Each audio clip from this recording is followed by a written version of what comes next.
안녕하세요. 랭도캠입니다. 오늘 또 시황 분석과 더불어서 종목 분석해보는 시간을 갖도록 하겠습니다. 자, 오늘 시장을 한번 보시면은 아무래도 다우는 0.57%, 그 다음에 나스닥은 0.33%, S&P 500이 0.1%, 그 다음에 러셀이 한 0.25% 정도 상승되면서 자, 주가 자체가 그렇게 움직임 폭은 없었다 이렇게 보시면 됩니다. 특별히 나스닥이라든지 이런 종목들이 많이 올라갔던 종목들이 약간의 차익이 실현되지 않았나, 자, 그렇게 우리가 보실 수 있겠습니다. 자, 오늘의 맵을 하나 보시게 되면 가장 안 좋았던 종목이 엔비디아, 자, 그 다음 브로드컴 이런 종목들이 있죠. 자, 이런 종목들 자체가 안 좋았던 이유는 아무래도 중국에서 반도체를 또 구입하지 않겠다. 자, 그로 인해서 조금 안 좋았던 것들이 있었고, 자, 그 다음에 오라클이라든지 팔란테 이런 것들이 있죠. 그래서 많이 올라갔던 중심으로 약간의 차익 매물이 조금은 실현됐던 하루였다 이렇게 보시면 됩니다. 그 다음 나머지 뭐 금융주 이런 것들은 당연히 금리가 지금 내려감으로 인해서 좀 올라가는 모양이 있었고, 그 다음에 컨슈머 디펜스 이런 것들도 상당히 조금 올라가고 있다. 지금 이제 단기물은 내려가는데 장기물은 안 올라가니까 자, 아무래도 이런 것들이 많이 상승되는 모양이 있었다. 이런 식으로 우리가 보시면 되겠습니다. 자, 그래서 오늘의 시장을 한번 보시게 되면 다우지수 이런 것들은 상승 마감했는데, 자, S&P 이런 것들은 뭐 큰 변동은 없었죠. 자, 그렇게 했던 이유가 이번 조치가 장기적인 금리 인하 사이클의 시작이 아니라는 점을 시사했다는 겁니다. 연준의 파월 의장 자체가. 자, 그로 인해서 기대감을 다소 누그렸던 그 자체가 아무래도 주가의 반등을 갖다가 큰 폭으로 가져오진 않았다. 이렇게 보시면 되겠고, 자, 연준의 결정 이후에 투자자들이 강세장에서 이익을 좀 많이 실현했죠. 그래서 고공행진을 벌였던 기술주가 하락세를 좀 주도했는데, 엔비디아, 오라클, 팔란티아 그리고 브로드컴 이런 것들이 많이 하락했습니다. 그래서 많이 올랐던 중심으로 해서 조금 일단 차익 실현 매물이 많이 나왔다. 이렇게 보시면 되겠고, 경쟁적인 측면에 있어서는 금리 인하로 수혜를 입을 주식들이 상승세를 보이면서 다우와 이런 것들의 시장 전망을 이끌었다는 거죠. 그래서 월마트라든지 JP 모건, 그 다음에 아메리칸 익스프레스 이런 것들이 좀 상승을 했다. 이렇게 우리가 보실 수가 있습니다. 자, 오늘의 가장 큰 수혜 중에 하나는 아무래도 소형주 중심의 러셀 2000이 아니겠는가, 자, 그렇게 보여지고 있고 0.4% 정도 상승했죠. 소규모 기업들은 변동금리 대출에 더 많이 의존이 되기 때문에 금리가 낮아지면서 더 많은 혜택을 볼 수가 있다는 겁니다. 이런 것들은 아무래도 러셀 2000 때문에, 그것 때문에 러셀 2000이 상승했다 이렇게 보시면 되는데, 자, 가장 중요했던 것이 파월 의장이 기자회견에서 이번 금리 인하를 갖다 위험 관리 차원의 금리 인하였다.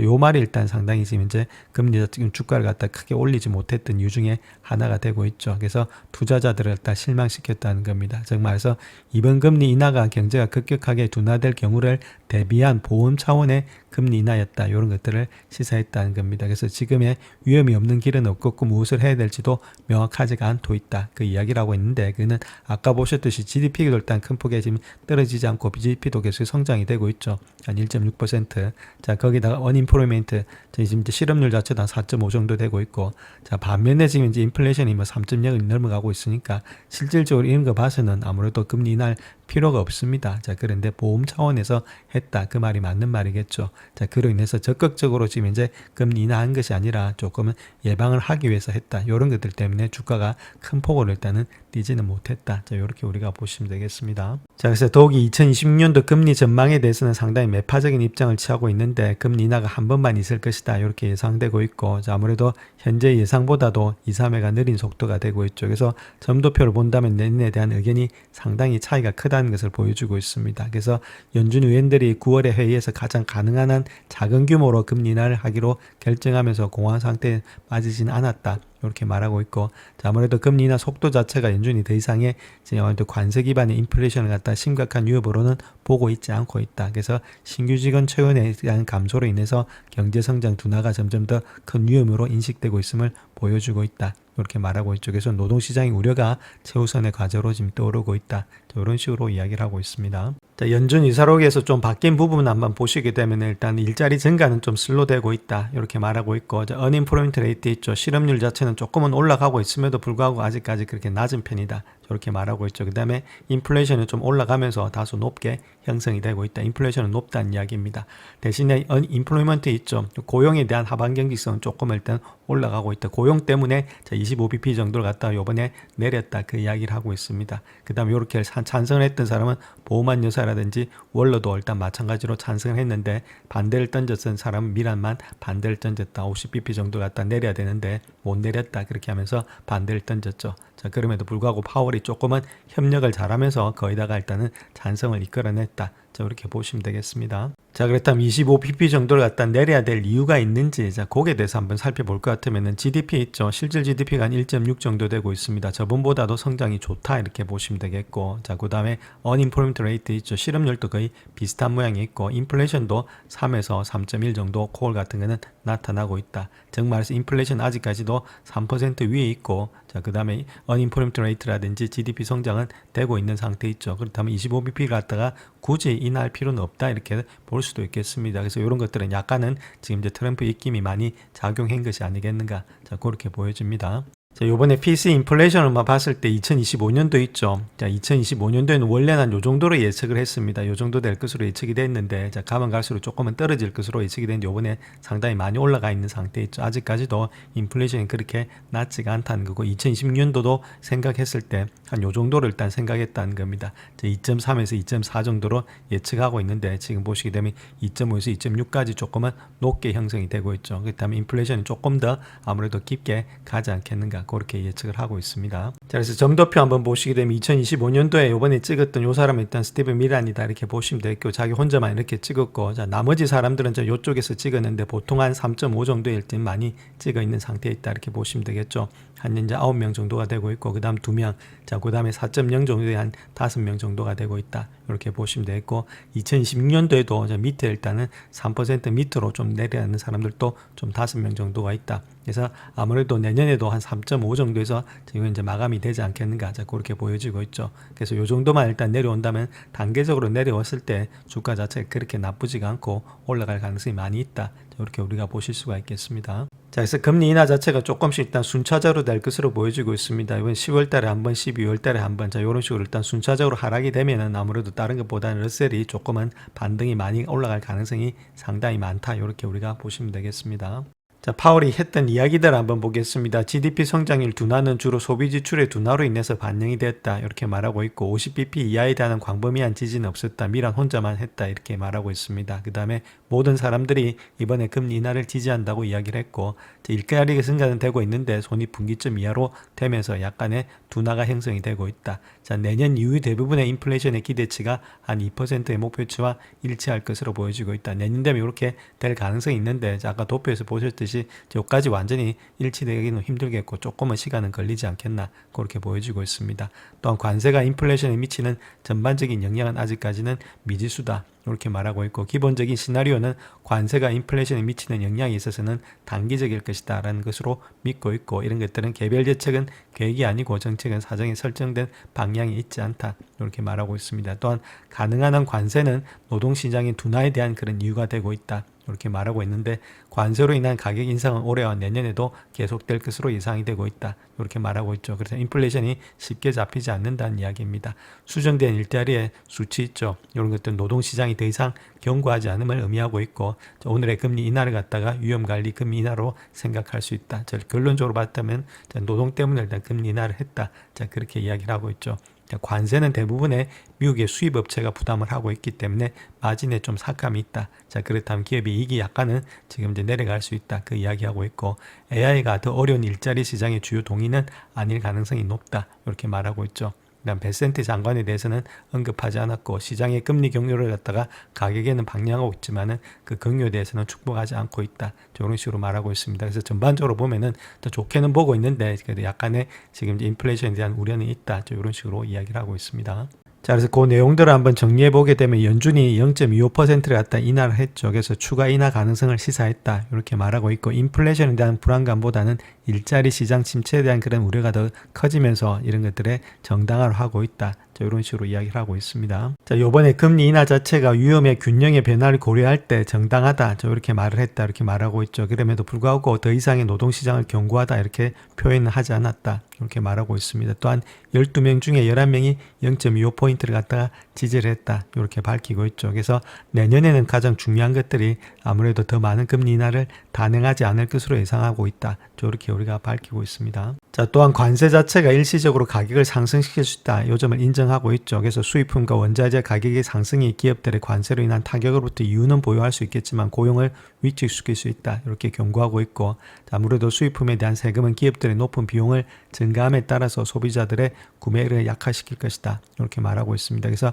관세 자체가 아무래도 소비에 일단 구매력을 떨어뜨릴 것이고, 자, 여러 가지 모습에서 노동도 일단 타격을 줄 것이다. 자, 그렇게 인정은 하고 있다는 겁니다. 자, 그럼에도 불구하고 이런 인플레이션 위험을 관리하는 것이 더 쉬울 수가 있다는 거죠. 노동시장을 위태롭게 하는 것보다는. 자, 그런 가운데 있기 때문에 이번에 한 25p 정도를 갖다가 인하하지 않았나. 자, 그렇게 이야기를 하고 있습니다. 그래서 노동시장을 조금 더 일단 깊이 있게 바라보고 있다. 이렇게 우리가 보실 수 있습니다. 자, 역사적으로 연준이 금리를 인한 이후에 이런 주식들이 많이 올랐는데, 자, 그 주식들에 대해서 한번 알아보겠습니다. 자, 그러한 주식들 중에서 좀 많이 올랐던 주식들이 있죠. 테슬라 같은 경우에 있어서는 3개월 후에 보시게 되면 43%, 그 다음 6개월 후 보시게 되면 99%, 그 다음 1년 후는 552%까지 많이 올랐다. 자, 그 다음 포티넷 이런 것들도 좀 많이 오르고 있죠. 자, 그 다음 넷플릭스 역시도 30%, 43%, 61%로 1년 후에는 거의 지금 이제 상당히 많이 올라가는 모양이 있다. 이렇게 보시면 돼요. 그 다음에 솔라 있죠. 이런 것들도 좀 많이 오르고 있고, 그 다음에 로스톨 이런 것들도 좀 많이 오르고 있습니다. 그래서 물론 단기적으로 본다 하더라도 오르고 있는데, 자, 길게 보시면서 1년 후까지 본다면 주가는 더 많이 올라가고 있다. 자, 이런 식으로 말씀을 드립니다. 자, 특별히 테슬라라든지 넷플릭스 이렇게 개인 투자자들에게 인기 있는 종목들이 목록에 포함이 되고 있는데, 자, 그 이유를 보시게 되면 경기 순환적인 기업들이죠. 자, 그렇기 때문에 이런 것들은 금리 인하를 통해서 이익을 얻을 수가 있다. 첫 번째 이유는 금융 여건의 완화에 따른 시장 심리가 개선이 된다는 것들. 다른 하나는 소비 지출의 전망이 개선된다는 것들입니다. 즉 말해서 이자가 낮아지니까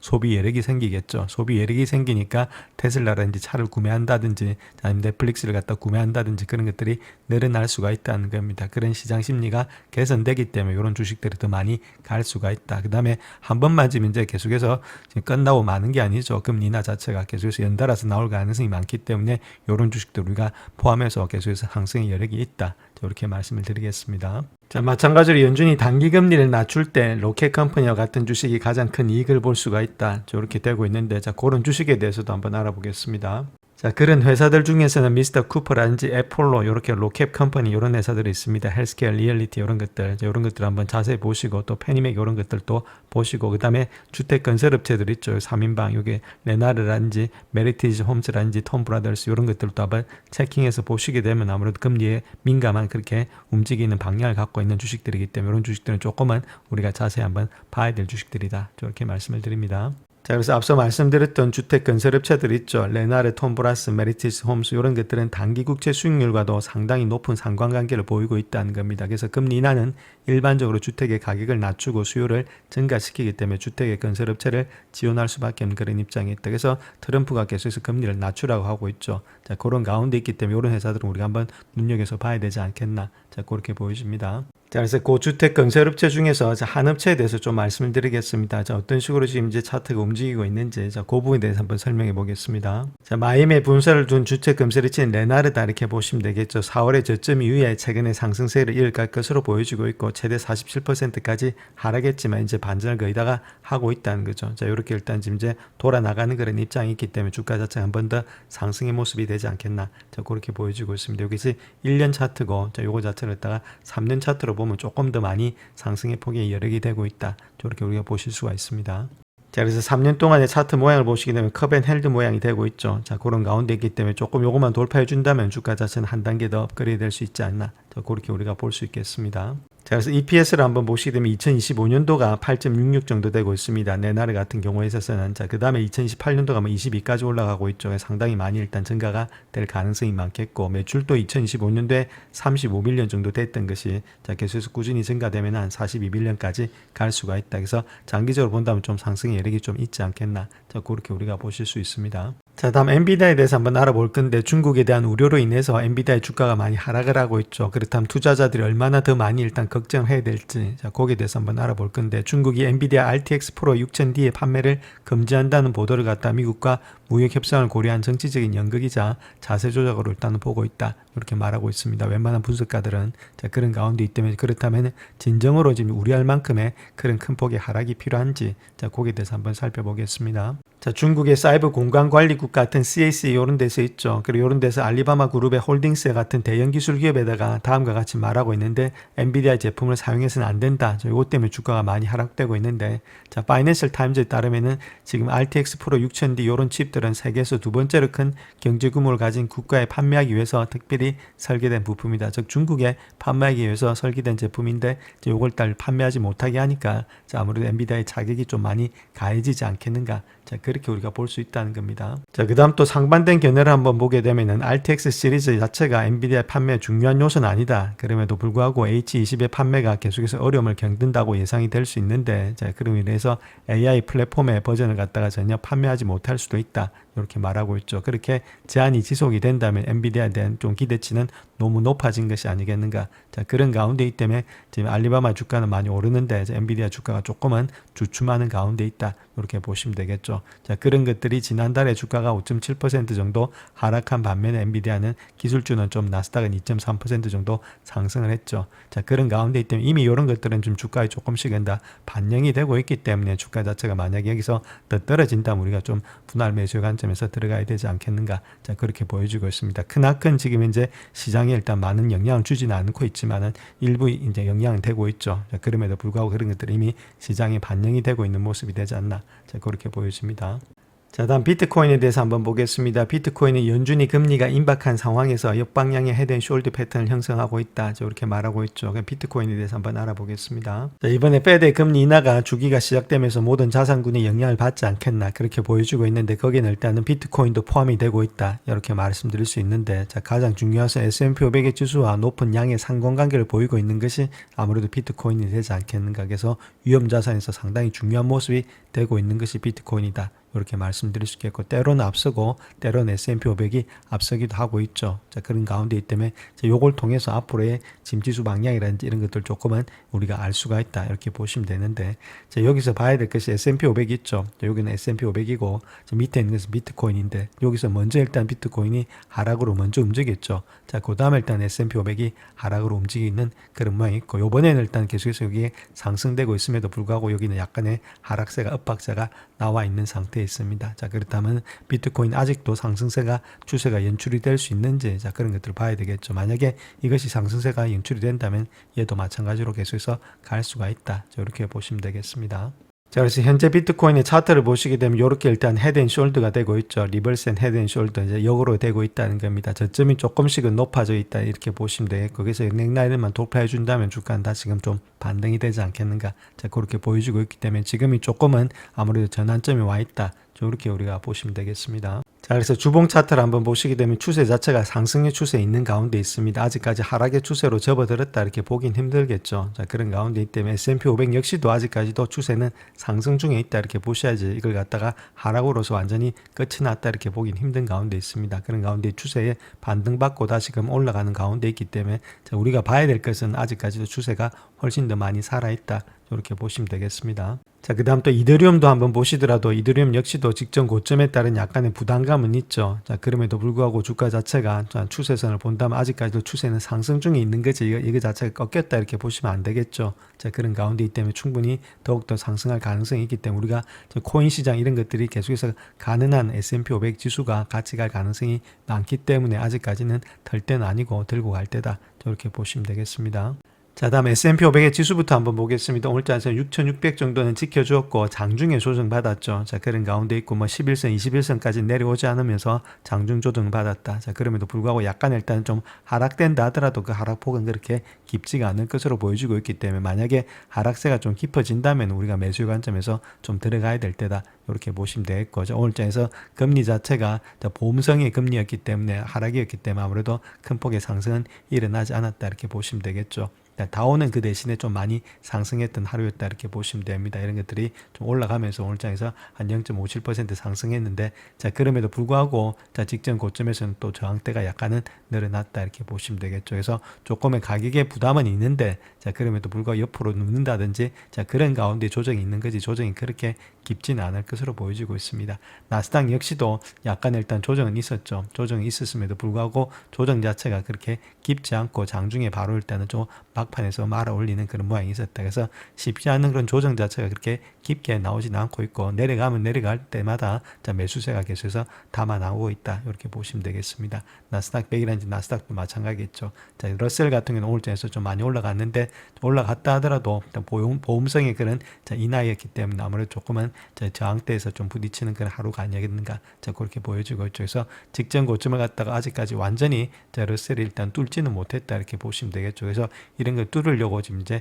아무래도 노력을 많이 하지 않겠는가. 그래서 금리가 이번만 한 번 하고 끝나는 것이 아니라 아무래도 단계적으로 내려가고 있기 때문에 충분히 뚫으면서 올라갈 가능성이 있겠다. 그래서 러셀 같은 경우도 좀 빠질 때마다 담아서 길게 보시면서 가져간다면 또 좋은 수익이 나지 않나, 그렇게 생각이 됩니다. 자, 오늘장에서 주의 깊게 봐야 될 것은 10년물 금리가 되고 있는데, 10년물 금리는 1.41% 상승을 했습니다. 도리어 그 다음에 2년물 금리도 1.23% 상승했고, 30년물도 0.77% 도리어 상승을 했습니다. 원래 금리가 내려가면은 아무래도 이자율이 내려가니까 금리도 같이 내려가줘야 되는데 도리어 올라가는 그런 입장이 있죠. 자, 그렇다면 이런 것 자체가 아무래도 이번에 금리 자체의 성격이 보험성이었다, 이렇게 파월이 이야기를 했습니다. 그래서 적극적으로 일단 지금 이제 내린 것이 아니라 단지 일단 앞으로 안 좋아질 것을 생각해서 아무래도 수비적으로 좀 내렸다는 그런 뜻이 담겨져 있겠죠. 그래서 금리 자체가 그렇게 내려가는 모양은 좋지 않았다, 이렇게 보시면 됩니다. 만약에 0.5까지 이번에 내려갔다고 했을 때, 5bp까지 했을 때는 미란이 했던 것처럼 주가는 아무래도 금리는 더 많이 올라갈 가능성도 있었다, 이렇게 보시면 되겠죠. 자, 그런 가운데 때문에 우리가 인위적으로 이렇게 금리를 갖다가 내린다 해서 시장 자체에서 받아들이지는 않는다, 이렇게 말씀드립니다. 자, 이번에 달러 지수 한번 보시게 되면 0.4% 달러는 도로 올라가고 있죠. 원래는 일단 금리를 인하하게 되면은 돈의 가치가 떨어지니까 금리도 인하되면서 달러도 같이 인하가 돼야 되는데 도리어 올라가고 있고, 자, 그와 더불어서 골드는 도리어 지금 내려가는 그런 입장이었습니다. 조금 엇박자가 나타나고 있죠. 이런 것들이 보험적인 성격으로서 지금 이제 금리 인하를 했다는 겁니다. 적극적으로 하지 않았고, 앞서서 보셨듯이 GDP도 그렇게 나쁜 편이 아니죠. 그 다음에 실업률 자체도 그렇게 나쁜 편이 아니고, 거기다가 인플레이션은 계속해서 조금씩은 높아지고 있는 가운데 있기 때문에 정상적으로 본다면 지금의 금리 인하를 할 시기는 아니죠. 자, 그럼에도 불구하고 앞으로 다가올 미래에 좀 안 좋은 점을 예상을 해서 지금 금리를 인하했다는 그런 의미가 되고 있습니다. 그런 가운데 있기 때문에 모든 것이 조금은 엇박자가 나타나고 있다. 그 안에는 지금 정치적인 색채가 좀 많이 있지 않겠는가. 즉 트럼프의 엇박으로 인해서 아무래도 금리를 인하하다 보니까 10년물 금리 이런 것들이 거기다가 다시금 뛰고 있는 그런 입장에 있다, 이렇게 우리가 보실 수가 있겠습니다. 자, 테슬라 차트 한번 보겠습니다. 오늘자에서 0.96% 상승한 425.67을 기록하고 있다. 자, 이렇게 보시면 되는데, 주가 자체가 아무래도 400불대에서 일단 지지받아주는 모양이 있었고, 오늘장도 5일선이 있죠. 5일선 자체가 한 410불 정도 되고 있었는데, 그 라인대에서 지지받으면서 계속해서 연출이 되고 있다, 이렇게 보시면 되겠죠. 그 다음에 좀 내려온다 하더라도 360불 밑으로는 큰 폭으로 꺾이지는 않을 것으로 보여지고 있습니다. 뭐 천재지변이라든지 큰 폭의 일단 하락이 있으면 그렇게 될 수 있는데, 자, 그렇게는 보지 않고 있기 때문에 400불대 근처 오면은 아무래도 조금씩 반등이 일어나는 가운데 있는 것이 테슬라가 되지 않나, 그렇게 보여지고 있습니다. 자, 다음 아이온큐 한번 보겠습니다. 오늘장에서 5.11% 상승한 65.44를 기록하고 있고, 장 마감에도 한 4% 계속해서 올라가는 그런 입장이 있습니다. 계속해서 인수 합병을 하면서 자기 회사를 갖다 키우는 그런 입장이 있다, 이렇게 말씀을 드렸죠. 자, 그런 가운데 있기 때문에 자기가 인수 합병을 당하는 피인수 기업이 아니고 계속해서 인수로 합병하고 있는 그런 회사가 되고 있다, 이렇게 보시면 됩니다. 그런 가운데이기 때문에 자, 그런 것들을 할 때 가장 중요한 것이 자금이 많이 필요하겠죠. 자, 그럼에도 불구하고 이번에 이자가 일단 다운되니까 그런 것들의 시너지 효과가 같이 나면서 주가가 계속해서 올라가고 있다, 이렇게 말씀드립니다. 영상을 끝까지 시청해 주셔서 감사합니다. 영상이 도움이 되셨다면 구독과 좋아요 부탁드립니다. 감사합니다.